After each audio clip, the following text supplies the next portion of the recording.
Get the giggles out. All right. And again, let me know if it gets hot. It's okay. Sometimes it's better when it does. Indeed. Hey guys, welcome to The Gayness. I am here today with my very first guest, Tatem, who is an amazing tattoo artist who moonlights as a porn star. How you doing today? It's my two favorite things to do. Yeah?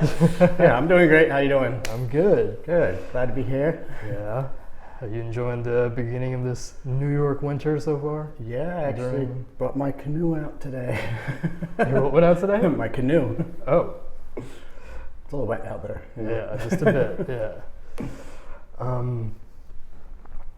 where do we begin? So tell me about yourself. Where are you from originally, and how'd you make your way to New York? So, I'm originally from Pennsyltucky, as I always say, which is like in layman's term, Pennsylvania. I'm from like the Philadelphia area, Reading, Pennsylvania to be exact. That's the outskirts, 45 minutes away from Philly. Grew up in the woods and liked the big city life, so I moved on up here in 2014. Directly from Philly to New York?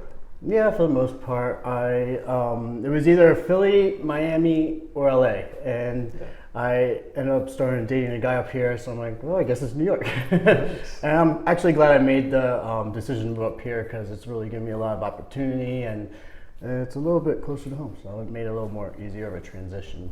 Yeah, East Coast boy. Yeah, always. I'm West Coast, so it's a little harder for me to adjust even after a I while. love LA though, or like California. What part? Grew up in Sacramento. Oh, the northern. And then went to school in LA, lived in San Francisco for a while, and I feel like if I didn't live in New York, it'd probably be LA. Yeah. Yeah. So do you like LA? I like LA, I do. Yeah, I was actually there a couple months ago. Like, it was still during the pandemic and everything, so it was like, I say it's always a generic version of itself wherever you go in 2020. It's never like as good as it could be. It's like kind of like, guess this will do, you know. But I liked it a lot, yeah. Yeah. So you've lived here now since 2014. Mm-hmm. So yeah, let's get into it. Hold on. Okay. I have to check my notes. I'm sorry. So yeah, when I moved up here, I lived in the Bronx for the first 2.5 years, I'd say. It's one place I probably won't live again, but it reminds me too much of places I've lived in the past, you know. So yeah, I'm like in Brooklyn for the most part, yeah. So I mean, even from 2014, Brooklyn has gone through a massive change this past decade in general. So you've experienced some of that, yeah? Yeah. Well, I live in Bushwick, so it's like kind of like what Williamsburg used to be, and it's starting to become gentrified. So it's like where I live, it's like, you know, like the neighborhood people, you know, like people that live there are like years and years and years, and then there's like, you know, all the way people moving in. It's cool in the fact that it's like a lot more artistic. I mean, the East Village here, it's like known for being more like one of the more artsy places in like the city, but other than this, it's like hard to find like a lot of like artistic communities, even like artist lofts and stuff like that. Like that's why I run my tattoo business out of, is an artist loft in Bushwick, and that's why I just like it. It's like more artistic. It's more like neighborhood. You get like the small shops and everything like that. Out here, it's a lot more corporate and CEO. So I love the East Village. Because I feel, and this may be controversial,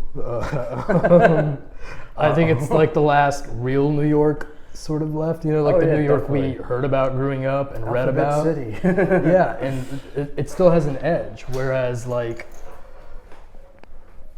I don't think the West Village necessarily has any character or personality. There's a lot more like designer boutiques and stuff like that, so you can tell it's a bit like kind of went through a change. There used to be a lot of like t-shirt shops and, you know, stuff like that. Like they're known for the piers and stuff like that. So it's like definitely not the same as it used to be, even from when I've been coming up here from when I was in my early like 20s, you know. Yeah. So you're 34. Yeah, about to be 35. I just turned 31. I said I stopped aging at 25 though. Yeah. Don't we all? That's the dream. So Reading, Pennsylvania, to be exact. You said Reading. It's Reading. like, but it's spelled like reading, Yeah. which is kind of weird. I don't know. The A is silent. Well, I guess it's silent in reading too. But I think that goes for a lot of cities and places here in the U.S. which are odd that way. So Reading. Reading. Yeah. Reading, Pennsylvania. Go for it. So basically, I grew up in like a Baptist background. Yeah. I went to church or school in a church for like all 12 years until I graduated.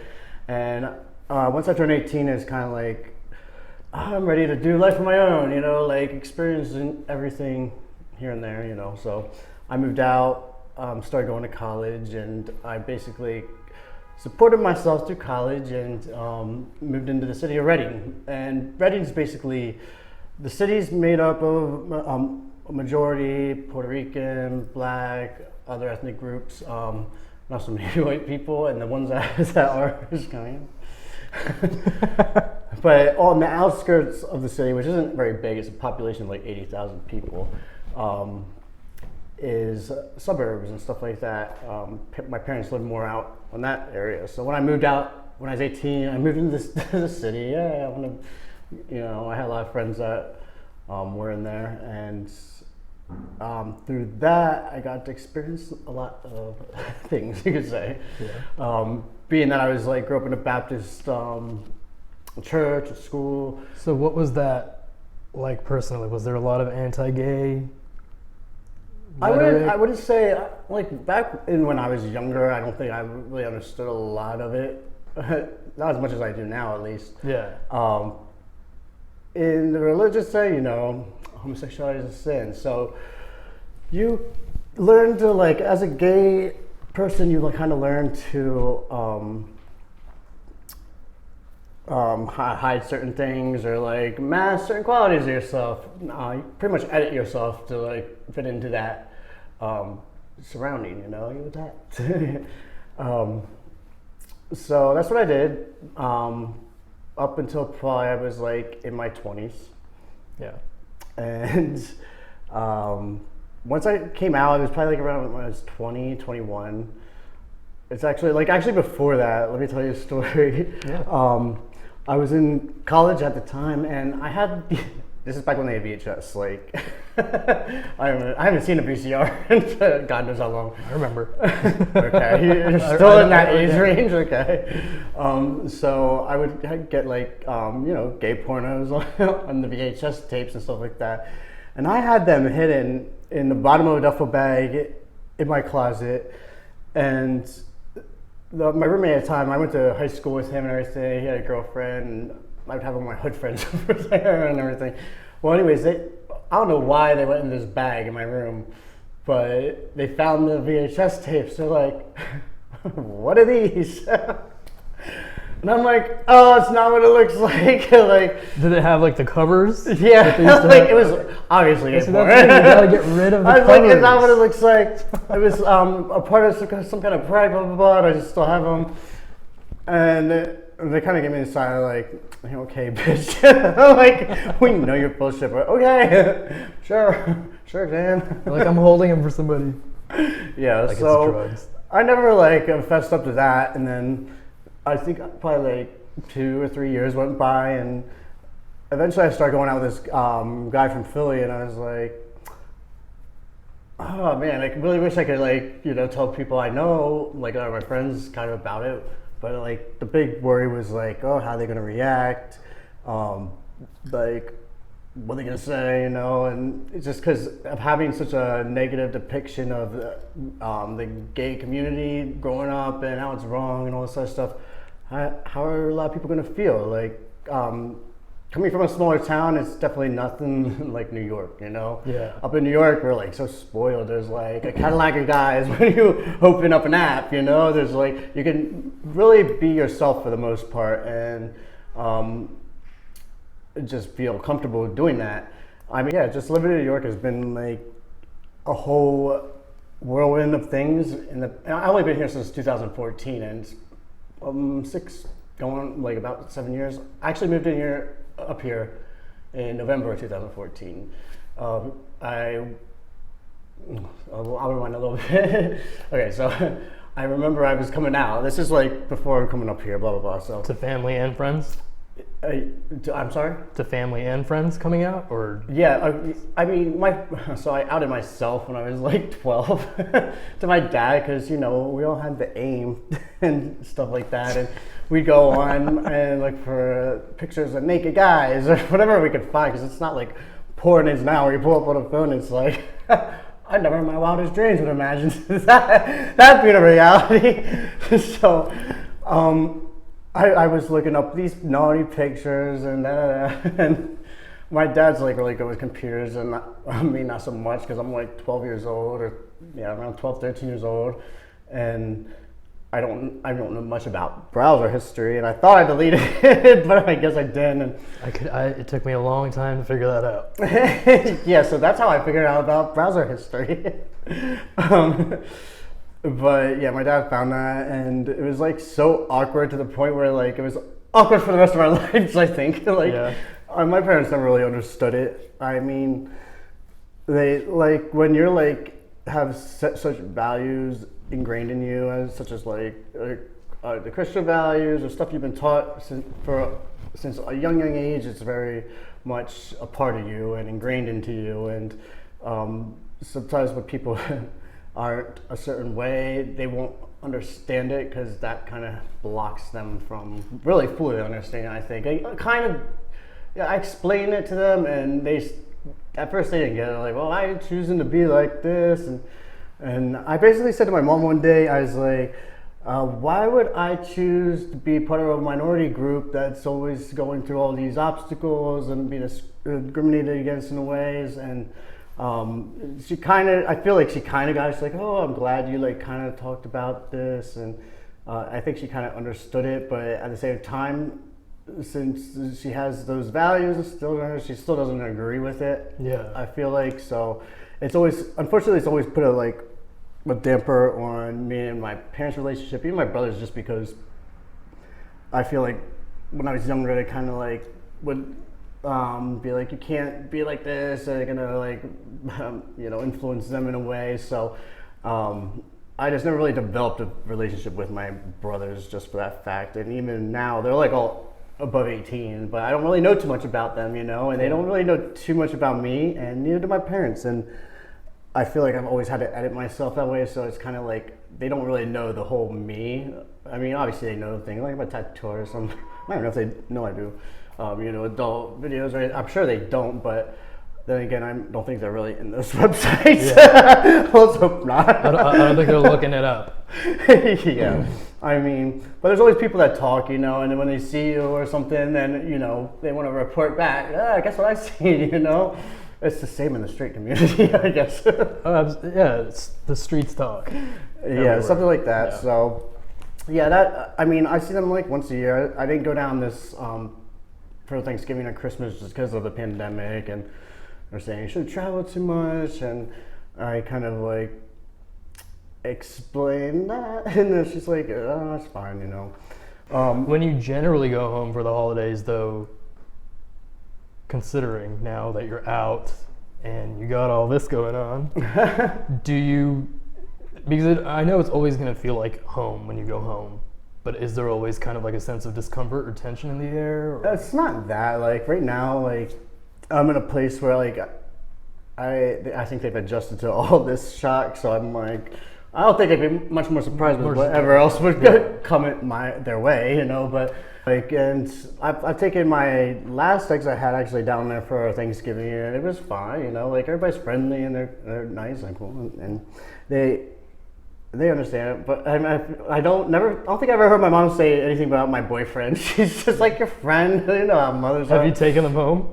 Yeah, I think I went for Thanksgiving, and it was fine. Like my cousins liked them and everything like that, and like everybody knows like I'm gay and like everything like that. So it's like being in Pennsylvania, and like it's not as big of a gay community, so that's where you find like monogamous couples and like the other 5 people. But coming out and telling them like who I really was made them actually like me better, and I found that more people were drawn to me. Like a lot of people will think of gays in a stereotypical way, like when I was coming out, like, oh, you're gay, you're like, you know, a flamer, and you're all like, you're like acting like a girl, like, and meeting me, like a lot of like straight guys even would like, be like, oh wow, I didn't know there were guys like you act like you're so masculine. I know. I'm like, thanks, thanks, girl. I would say that now, but back then I would never. And I found out like So you knew pretty much from the start, right? When you hit puberty, you were like, I like penis. I think even before that, because I would go to like, you know, summer camp, and I always like look at the penis. Pretty much. I remember seeing the camp counselor and these like tidy ways. I know, I'm like, who was tidy ways? But he was really high. I was like, wow. I was just trying to. It's funny we culturally make fun of tidy whities so much. I think that's because that's the only underwear that was around when we grew up. But as gays, we find it hot. Like, I find it hot. I find it hot ripping them off. Yeah. But no, I definitely gotta say, stay with the jock straps. I bet you 80% of gays don't know what jock straps were originally used for.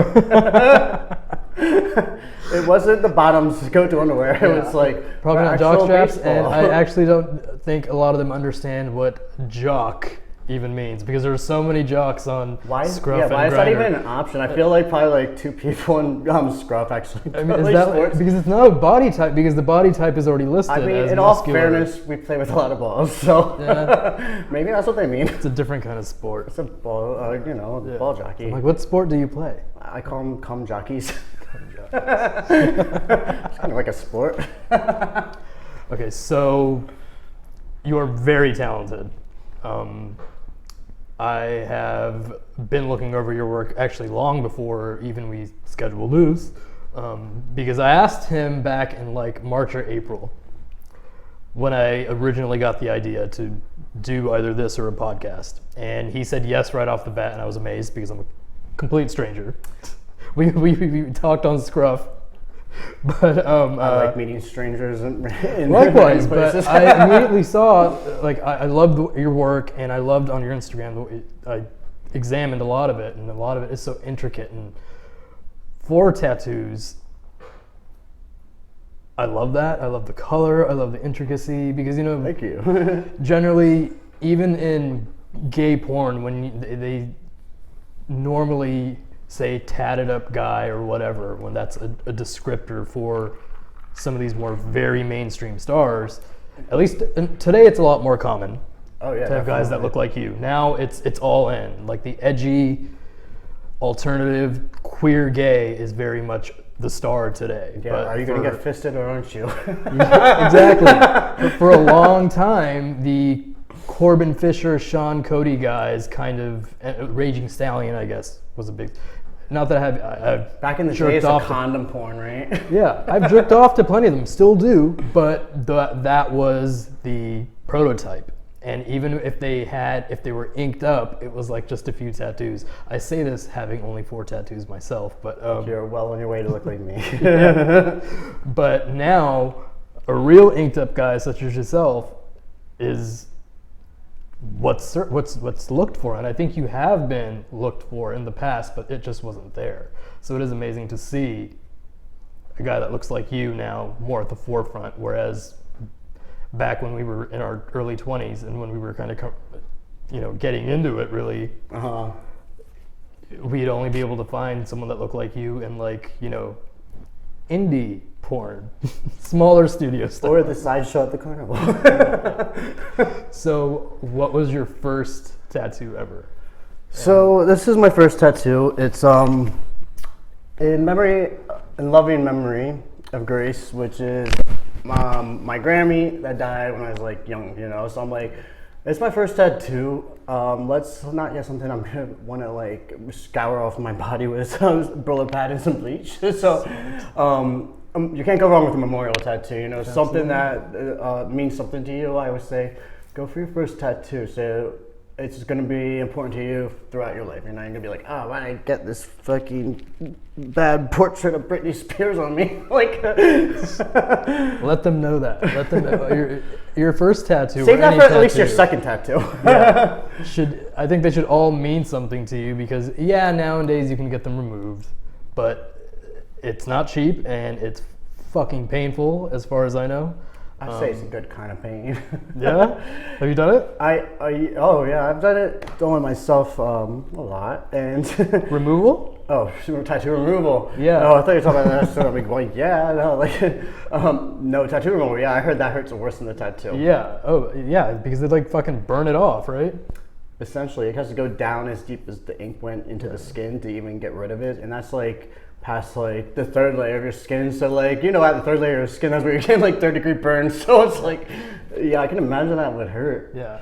And you have with that, you have to go, depending on how dark it is, you have to go several sessions of it. Yeah. So it's not just one time and it's gone by, unless it's like really faded or it's an old tattoo.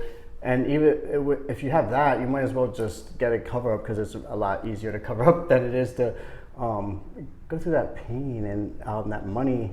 You might as well spend it on a good tattoo, right? Exactly. And cover that badass tramp stamp. The tattoo I like drives me up the wall is the 90s tribal, which is like... Do people still get those? It's like every porn actor, I feel like, has one and I go, what a waste of skin. But back then it was like such a like thing to do. And now I just cringe and I mean, the guys are hot at least and they have big dicks and stuff like that. But yeah, I'm always judging... Not that you're supposed to judge, but we judge. I'm always judging the porn guys' tattoos in the movies. I'm like, all the time. Even when, you know, you're sitting there watching the porn for the porn. Yeah. It's like something in the tray that your brain like always goes to that just because you're like so used to seeing it or doing it so much that it just, even when on random strangers, you don't notice their tattoos, you know, as a normal person may not. Like, the more tattoos you get, the less people know a certain tattoo, and they just say, oh, wow, you have a lot of tattoos. How much work have you done on yourself? So, I got most of the front of me done. I don't think I'm going to tattoo the feet, because, I don't know. I heard it hurts like hell, and I'm wearing shoes a lot, so it's like, but I'd probably say about like 80% of my body. I still have like the back of my legs here to go. I have some space on the sides and some little filler here and there. How many of them have you done on your own? So I did all the front of my legs. I mean, to yourself. I mean. Yeah. So I started off with leg on my thigh right here was it's like a warrior with the headdress and like the dream catcher. And it was like my first, well, probably like my second tattoo I've done. Because my friend, his name's Six, he actually lives over there on Bruce Drive down there, and he's tattooed for like 20 some years in shops before, but he wasn't working at a shop. He's like, oh, I'll teach you. No, this is something like I've always wanted to do, you know. Yeah. Ever since I got this tattoo at 18, and then I'm like, oh, this looks cool, and it kind of like develops from there. And I guess you could say I got a little carried away, but I like it. So, where was the point of my story? How much work you've done on yourself? Oh yeah, so that was he taught me how to tattoo, like, you know, the essentials, how to make everything sterile, like stuff like that. So I did that warrior with the headdress and dreamcatcher I was talking about right here. And it actually turned out good. And I was like, okay, I feel confident enough to tattoo other people where they're not gonna fucking hate it. So the ex I went out with at the time, Antonio, and he actually let me practice a lot on his body too. So nice. he got a lot of tattoos. I mean, they weren't bad tattoos though, but I found myself to be correcting quite a few from back in the day. Now that I'm like a lot better than I am, I know how to do that. But it was really cool to have like people like that, like in my past, like even moving to New York, that really helped me out with just kind of getting to where I wanted to go and be. And like I never forget people like that because like they had such a profound impact like on my life in the past, and it's like I appreciate it, you know. Yeah. And you don't always get to like, you know, have that in your life, which is. I mean, you're giving someone essentially a permanent gift. That's how I like to look at it. I'm like, I blessed you, because we were together for 3.5 years. Me and my ex, and we broke up, and it was a great breakup. But we kind of like moved on from that, and we're actually friends now, and we still talk and everything. But well, yeah, because you can't get rid of any of the shit that you left him. That, and it's just like, you know, social media. Because he told me the other day, he's like, I am so sick of people telling me what you're doing all the time. I'm like, why? Like, if you do porn, I'm like, well, they're late to the party, because this was like been over a year in production here. Like, there's just like, I did my first studio porn back in February. I remember it's February 29th, because it only happens every 4 years, and that's when I shot it. And so, like, I mean, that's still almost a year. Like, come on, get with the times. Like, so February 2019 was your first shoot? February 29th, the leap year day, in this past year, 2020. Was your first time shooting? Yeah, so my year started out great. I went on the Atlantis cruise in January. Like, this is like gay heaven. And then I did that, and I was like, oh my God, yeah, extra money. And I'm like, this is gonna be such a great summer.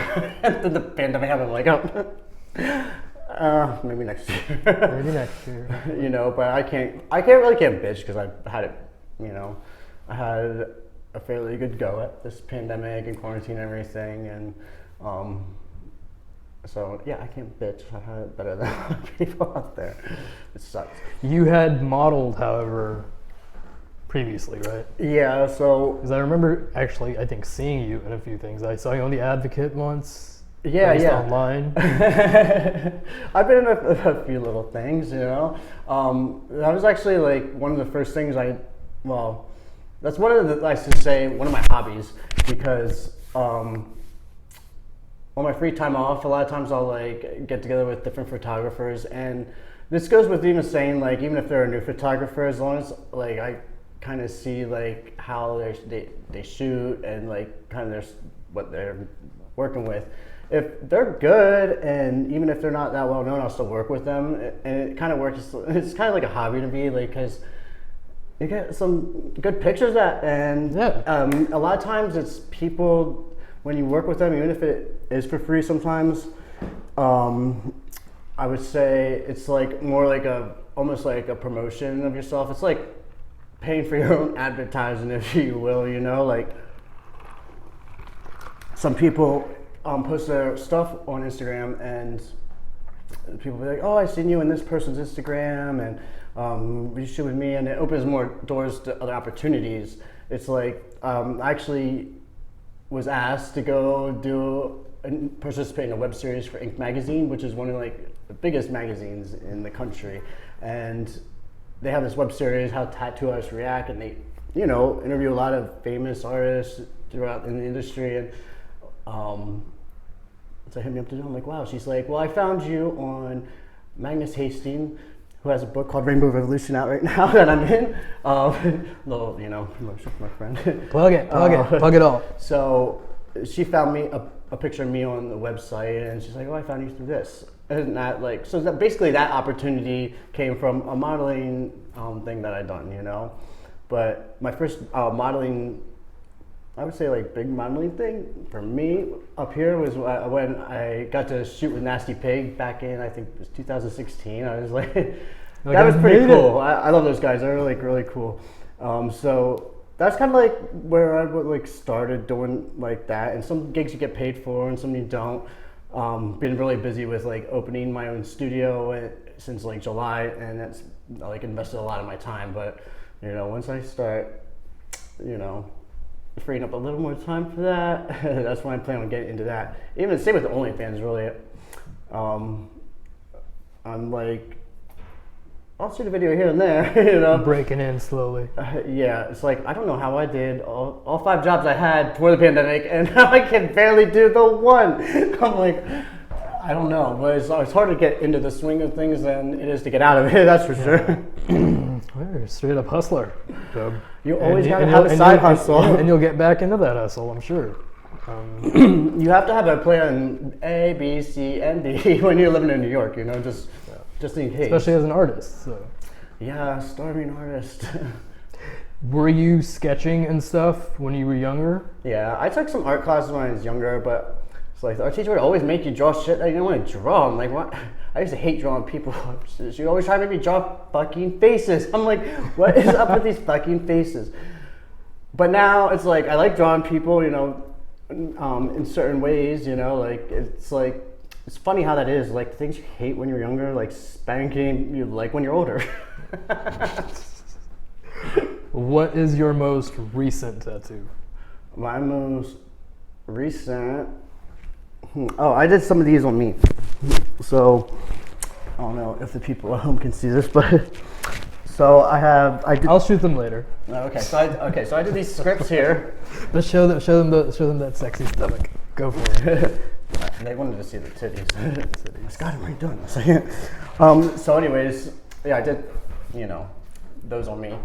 I did part trash, part class, which is like my personal motto is like, I may look trashy, but I act classy, you know, like it's all about like, you know, I might look a certain way and a lot of people perceive you a certain way just because you look like this, you know, like a lot of people want me to be a dom verbal top that punches their like guts in. I'm like, but you're like, I'm a little hoe.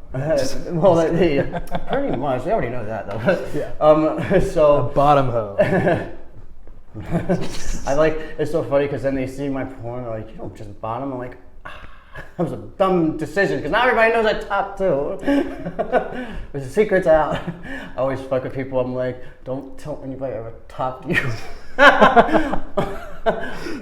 We only have good because usually it's the other way around. So many guys are so ashamed of being a bottom. I'm glad bottom pride is finally coming out. Yeah, so New York is the capital of Do you think so? I feel like every city says that though. I live in LA, San Francisco, and everybody. I know because we want to be the best at something, so we want to have the most bottoms. Just like, you know, I mean, why wouldn't you?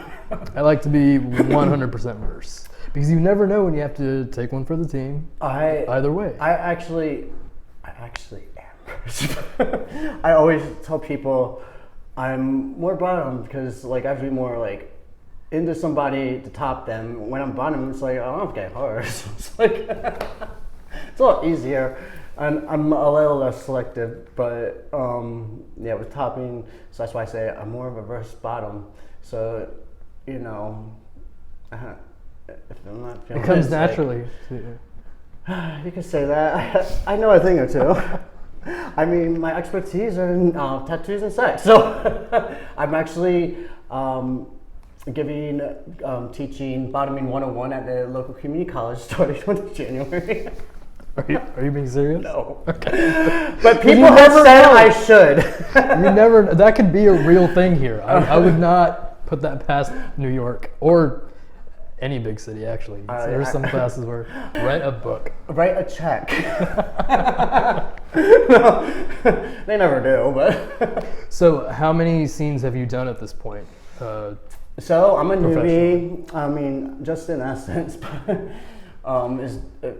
that's a whole nother story. Is like how that process was, but I've only done that one and with Bromo, and that was in February 29th, and I came down, and then they ended up releasing it March 25th, which was like right after that quarantine started. So like, and they're like, oh, they closed their borders, and they're like, well, we can't have you come up here. So next time we can shoot, we'll shoot.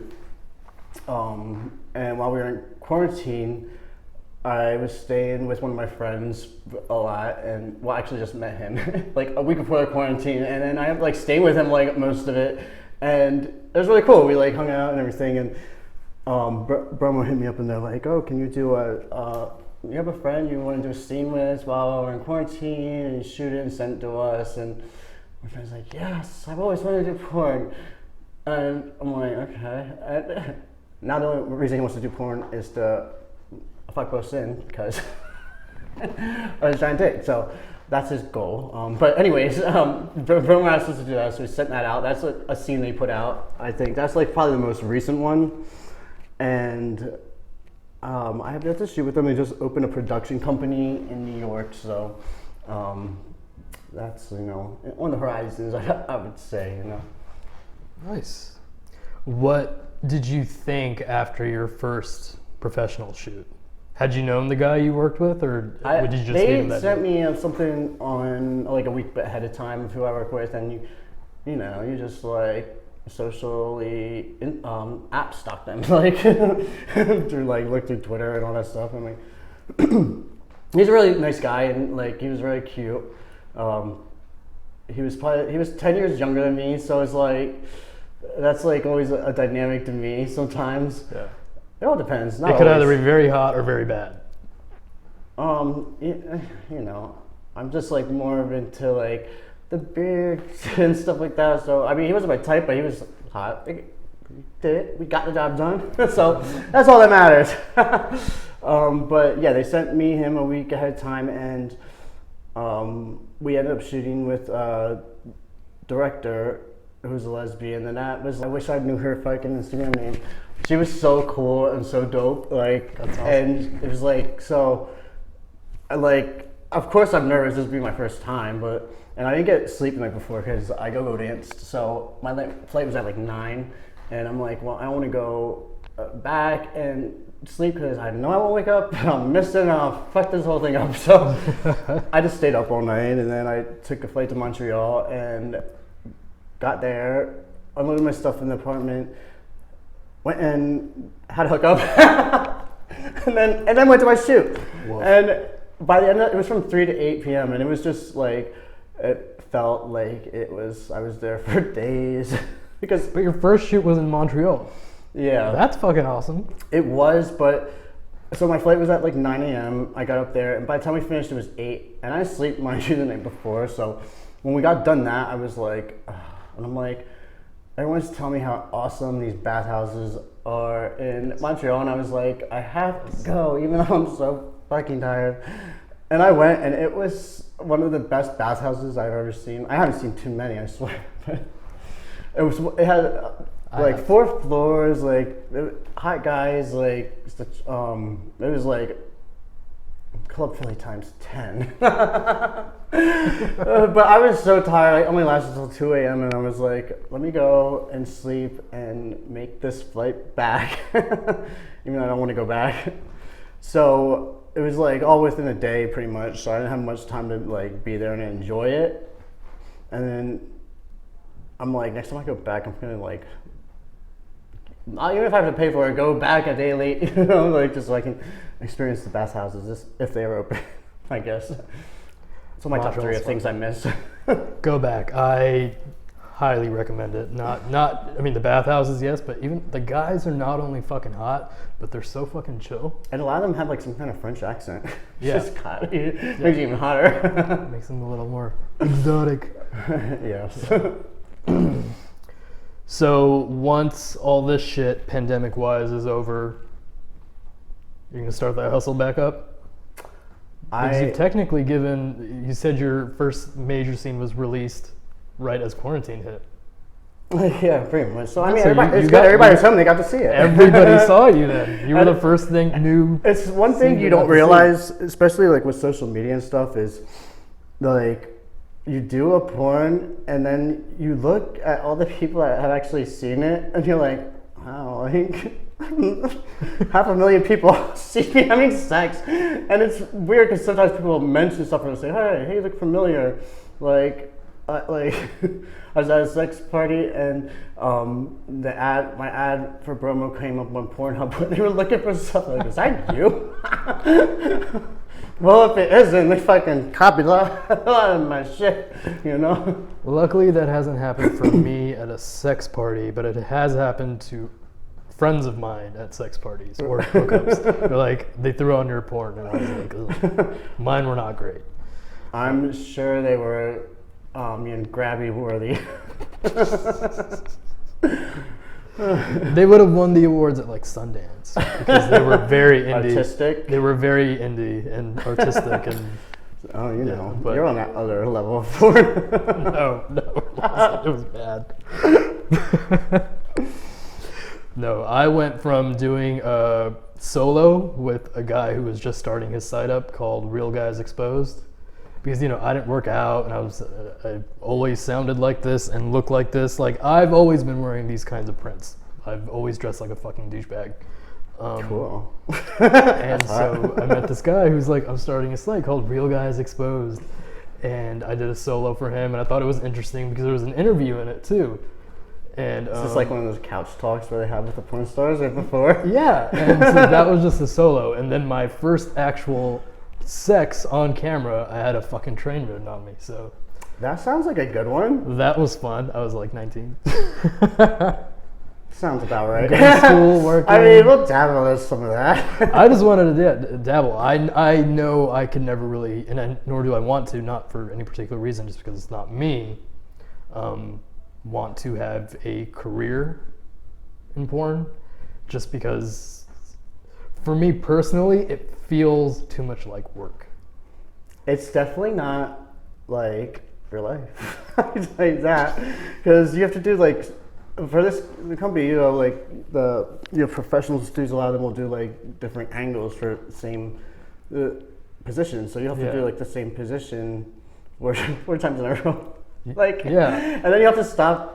We stop and do photos for those positions, and it's like it's not very fluid. Well, not that time. I'm like new. It might be different with like other places, other things, which I know it probably is. Yeah. But that particular experience, it was like very just jointed, but it looked good when it came out. You know, it's like I'd rather it look good when it comes out than be like comfortable and having fun doing it. Well, I think I've seen yours, and you were good. Pretty sure I jerked off to it. Well, you know, masturbation helps. But I kept in all of my shoots. I would always make jokes and keep laughing during filming. So I would piss off the cameraman or the director and the people I was working with, and I can't stop myself either. I would tell myself, you need to calm the fuck down. But like I said, I was maybe 19. You needed a Xanax. Well, that's the funny thing, because in the gangbang, everybody's like, oh, you must have been like on meth or something, right? Because I was like, no, I was... yeah, girl. Like, what else? And to see what they say. I was like, yeah, I was just fucking high as fuck. No, but I had to like take a shot of, not a shot, like a big ass fucking swig of whiskey in the middle because my butthole started to hurt. But I would have just had my butthole drink it. So that was, like I wasn't on anything, but I was definitely an amateur. I was young, and I feel like I would probably perform better today just because I'm more mature, but I don't look I still am kind of the same size, but I'm squishier now. Not that I never had like a six pack or anything. I've never worked out. It's just, I've tried, I can't do it. But I was 19 and I was doing it for fun. So I feel bad looking back that I wasn't taking it as seriously, because I know this is, for a lot of people, their only source of income. And for the people directing and making it, this is their business. And I didn't treat it like that back then, so I do feel bad about that. Not a lot of people do. I don't think. Yeah. Like, unless you're like in the business or like the sex work trade, it's like a lot of people don't get it, or they have the stereotypical mindsets to like what that includes, and they don't really get it until you really tell them, or like, and even then they might not get it, but because they're normal people. Like a lot of people, like, they don't look at this as normal, even though I do, and I feel like it's just something that is natural. It'd be a damn shame to let something go to waste that God blessed you with. Yeah. So I'm just trying to make my 401k for when I have to buy the hookers and drugs. Exactly. But yeah, no, that's the thing. It's real work, and for me personally, I'm just not a performer in that way. And I feel like you are. Well, we all have talents in something, Yeah. I mean, even just this sort of first time meeting, you have more of a natural charisma, whereas I'm just kind of... I wouldn't go that way. So I would just say you're more planned and calculated. I'm just like, let whatever may be, maybe. Even if I'm like, yeah, even if I catch an STD, you know, like, that just rhymes, so, you know. He's not being serious, but I'm keeping that in. I don't care. I'm like, have a theory that like, if a top sleeps with too many bottoms, he starts becoming a bottom, like. And all of a sudden, he is the bottom. It's like every gay's worst nightmare. Is that how it goes? It's an urban legend, you know. I don't know if it's true. I sound like that could be true. I know that's true because it's our reality. Oh my God. The second scene I did. I'm not gonna name names. All the friends I forced to watch this, they'll know exactly who I'm talking about. Was this top porn star who only topped on camera. And when we met right before we did our scene with me as the bottom, I said, hey, you should, you know, you're this big hulking sexy guy, you should bottom on camera. I think a lot of guys would enjoy seeing that. He's like, no, it would ruin my image. And honestly, a sad thing about it is it does. Like, there's so many like porn stars that if the viewers think that they're only top, that's like a fantasy they put in their head. Yeah. So when they find out that the top isn't really a whole top, then it kind of like kills it for them. So then they just kind of like are like, Well, guess what this guy wanted me to do right after we shot our scene? He wanted a scissor. It happens to me all the time. Pretty much, yeah. For me personally, I like it the other way around. If I see a guy only getting fucked a lot in his scenes, I eventually want to see him fuck someone. Or if I see a guy just fucking, topping, I eventually want to see him I take just a had, dip. it was like the extreme leftist bottom view. It's like, it wasn't like from the verse standpoint at all, but. I want variety, and I want to see a versatile man. You know, it's like acting. You know, Meryl Streep can do it all. As a porn star, you should be able to do it all as well. That's how I feel about relationships. Take a dick, give a dick. Like, no, I mean, relationships, I always say this to people. It's my analogy or adage or whatever the fuck you call that. Excuse me. Anyways, it's like, would you rather eat your favorite chocolate every day of your life until you die, or would you like to eat your favorite chocolate and eat a whole bunch of other different kinds of chocolate so your favorite chocolate still stays your favorite chocolate? Because too much of one thing you get sick of, but like, you know, when you have a variety, your favorite chocolate is still your favorite Life chocolate. is all about variety. That's my analogy to monogamy and I guess being a whore. And that's very true. I pretty much the same way. Me and my partner have been open from the very beginning because I told him I just can't have the same thing for dinner. I'm sorry. It's going to start tasting like cardboard. Not that it's not I like your delicious. rice and beans, but you know. Yeah, I need some other flavors thrown in. Yeah, like some manicotti. And I'm Indian, so you know we spice that shit up. So as we wrap up here, how have you been keeping yourself busy during the pandemic? What have you watched? What a are you lot of listening porn. Honestly, it's like sit there and edge all day. Yeah. I wonder if I can make that gesture. I do a lot of things, a lot of days, and you know, like sex is my one vice. So it's like it's always a constant in my life. Let's put it that way. So I watch a lot of porn, and I've been getting my cardio in instead of go dancing through sex. And how many tabs do you have open on average? I always keep the tabs. Oh, you mean the porn? Usually just one for me, honestly. People get too distracted with too many tabs. Trust me, then you'll be sitting there for like 3 hours trying to pick out a porn while you both are just sitting there like, oh Bitch, my don't God. judge me. Sorry, you told me that earlier and I just thought it was funny. I have like 100 open, and I'm just sitting there fucking I do that for hours. I just like keep scrolling until I find that perfect 5 seconds that will make me come. And it's usually 3/4 of the way through, or 80% of the way through. Maybe the end. What's your favorite kind of porn then? I'm more like, there's a lot of like the clean cut porn guys like to say, like where you could tell it's like professional porn. I'm like more into the seedy like amateur stuff. Like Treasure Island kind of like vibes. Like that's my kind of favorite. But like home video looking. Yeah, like I just like it's something about like the uninhibited nature. Sometimes it's like, you know, it feels more real than say a studio where everything. Any kinks and fetishes in particular? Oh, let's see. I'm into some bondage. Unless I'm tied up for too long, then I'll start bitching.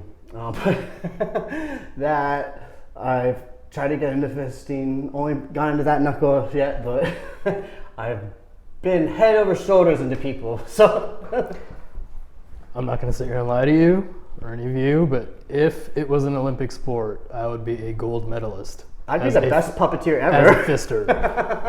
I've had many of first timers, including my partner. And yeah, from the first time, we got all the way in right away. I'm just really good at it. I'm really good with my hands, even though I'm not like an artist. Some people's holes is as big as this thing. I have made them that way. Yeah. This is why I chose this background. I wanted to. This is how I see buttholes. Where did this come from? Do you know? Is it like an Indian rosebud, or is it like an Italian rosebud? It's too colorful. Well, it could be both because I'm Indian and my boy is Italian, so half Italian and German. It's a good mix. Sicilian specifically, and it shows. Yeah. Yeah. He has a twin, a gay twin. And is he gay too? They're both gay, but they're fraternal, so they look almost nothing alike. They have some similar features, but whereas my partner looks very Sicilian, always olive skinned, never really needs to tan. What is brother? His brother is adopted. I'm just kidding. I guess not. He's a twin. He has more of the German features, the lighter colored hair. And you got the hotter one, right? I mean, yes. His brother's very cute too. But, okay, well, but mine is very hot. Yes. I'm single and widely, just wide. Wide? Just open it up. Oh no. Actually not. Like, if I can't get a whole fist in, that's pretty sad. Yeah. I haven't, I always tell people it's because I haven't given birth to children, so my hips haven't spread. Do you want to give birth to children? I tried and, it didn't go too good. Yeah. I pushed myself down the stairs. That was probably, I would. It was probably for the best. I condone that. Okay, favorite TV show and or movie you have watched this year? If you watch. Do you watch stuff or are you just porn is the only thing you watch? That sounds so horrible. Oh my god. I haven't really nothing wrong with that. I haven't really seen too much TV. Although I did see a movie on Netflix one day, probably like a month ago, about like a tsunami with like this family that went to Thailand. And we just watched that. Did you? Yeah. And it was so weird because like something with tsunamis kept coming up that week. It was like the third time a tsunami came up. Like with Naomi Watts and Ewan McGregor. Oh, and a young Spider-Man. Tom Holland is in it. That's the son. That's the one that like was bitching the whole time. Yeah. So he's the new Spider-Man, right? And really? he went from being like that annoying little kid in that movie to I've never really been into twinks, but he is the cutest fucking twink. Wait, how many years has that movie been out? I think it came out in like the early 2010s. Like right, it was. It's like, oh my god. Based on a true story of that family. It's like when people were born in 2000 and they're like almost 20 years old. Wait, that's like you, isn't it? Oh my god, I feel old. He probably was because I think he only is like 22 or 23 now. But his butt is fucking, oh my goodness. I'm very surprised at how into a twink I am because I've never been. I've always been into, not necessarily daddies, but definitely older guys. Now guys my age, but also older, tatted the fuck up. Like if he looks like he's gonna ruin your credit score of life, I'm in. Yeah. Drink that dumb bit juice and fucking go for it. No more. Music. What do you listen to? I listen to a lot of different shit. Anywhere from like house, I'm a big Dolly fan. Did you watch her documentary on Netflix? Yeah, I admit I did. Yeah, yeah, she's one of my favorites. But I like a lot of like country music, pop music. I actually have like a Spotify Pop and Pussies playlist. It's like any kind of pop music you could like think of, even stuff you're like, oh, I forgot about this song like from 20 years ago. Like it's all on there. And I put that on, and people are like, this playlist is so like eclectic. That's a nice term for weird, but I really appreciate it. Is WAP on any of those playlists? That one I skipped. Oh my god. It's the alcohol and the edible I took. That's when I skipped over because I heard it so much everywhere you go. Even in hotel rooms, you still hear that shit. Do you like Dewey Lippy? Yes. I love her. She's so pretty. And her voice. I mean, she can sing. That one song, I guess it was Physical. I was like, that's when that was out. That reminds me of like when I was go-go dancing right before the pandemic happened, because it's like they always play that song. That and Lizzo, and I was like, if I hear Lizzo one more time, I'm gonna jump off the roof of this bar, like head first. And then they play 5 more times. I'm like, oh, you caught my bluff. Like, but yeah, I'm like old rock, classic rock, reggaeton. I listen to a lot of Spanish music. I stan Becky G, like Anita, like stuff like that. I date a lot of like Latinos, so like that's kind of become a favorite of mine, is like the Spanish music and stuff like that. A lot of people think I'm Spanish sometimes. I'm like, it's only by injection. I swear. Some powerful comeback. Yeah, I always tell them I'm 50% Italian, 25% German, 25% Welsh, and 100% white trash. It's the power of Latino cum, though. It really rubs off on it. Yeah. So Fly Tatem, your pen name. Yeah. My pen. Yeah, it's like the AIM screen name. Are you serious? Remember ASL? Like they had back when the computer. You've kept the same. No. So my porn name actually comes from some of my Instagram name, which is my Instagram name is Fly As White Boys. So it's FLYAZZWHTBOI. It's all abbreviated, and that was like my screen name back when MySpace started, because I was part of this MySpace thing, and I took it over there. Like I had my Instagram since forever, so you know, over time, like people like started like, this is it. They know you by your screen name than your regular name for some reason. It's a weird thing how that technology. They call you that in person? Hey, Fly As White Boy. Hey, it's a 69, blow me, dumb guy. Like, no, so it came time to, you know, I'm like, I'm gonna use a different name. Most people do. But I guess you're supposed to make it something kind of like that, you know, personifies you in a little bit, or whatever. I don't want to be like Jack the Hammer and Nick the Douche. like. So Fly, and then so because Fly, you're Fly. Fly is like the first word in my screen name on Instagram, so that's easy name. One syllable, you can't forget it. It's like a bug. And where does Tatem come from? And Tatem is like O'Neill? No, so tattoo them, like Tatem. Like, it's Fly Tatem.